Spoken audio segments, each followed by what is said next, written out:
দেখেন আপুরা, কলমি শাক শুধু ডগা আর ডগা।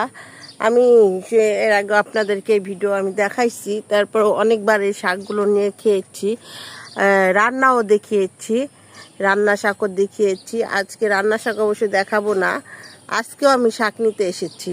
এই জন্য ভাবলাম আপনাদের একটু দেখাই কিভাবে নিচ দিয়ে আমার বেয়ে বেয়ে যাচ্ছে শাক। দেখেন শুধু ডগা, আমাদের বেশি ডগা নিয়েই খাওয়া হয়।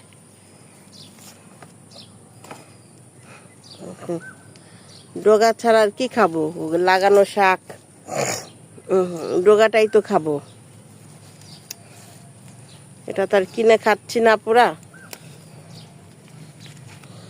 এত ডগা, মানে এই শাকের যে এত ডগা হয় মানে ভাবা যায় না, খেয়ে শেষ করা যায় না। দেখেন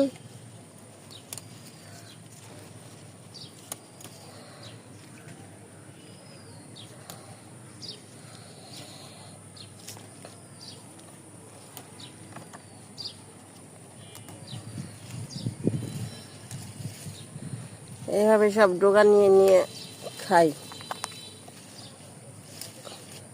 তারপরে আমার হাঁস মুরগিকে খাওয়াই। মানে আমার একটা সুবিধা হয় কি আপু, শাক নষ্ট হয় না, সব হাঁস মুরগিদের খাওয়াই দিই।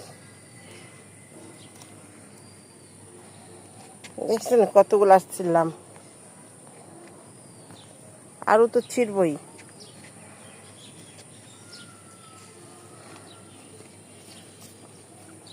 নরম নরম ডগা, খেতে খুব টেস্ট।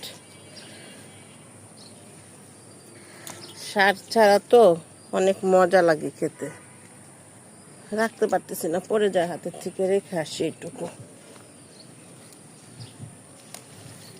দেখেন মানে খেয়ে সারতে পারে না, আর বৃষ্টি হলে মানে প্রচুর হওয়া হয়, শেষ করা যায় না খেয়ে, সপ্তাহ যায় না, সপ্তাহ যেতে যেতে আবার হয়ে যায়।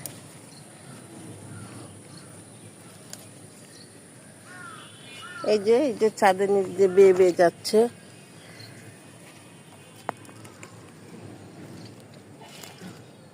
দেখেন আপুরা, শুধু ডোগাই নিচ্ছে আর কিছু না। নিব ভিতরে, ও ডোগা আছে অনেক।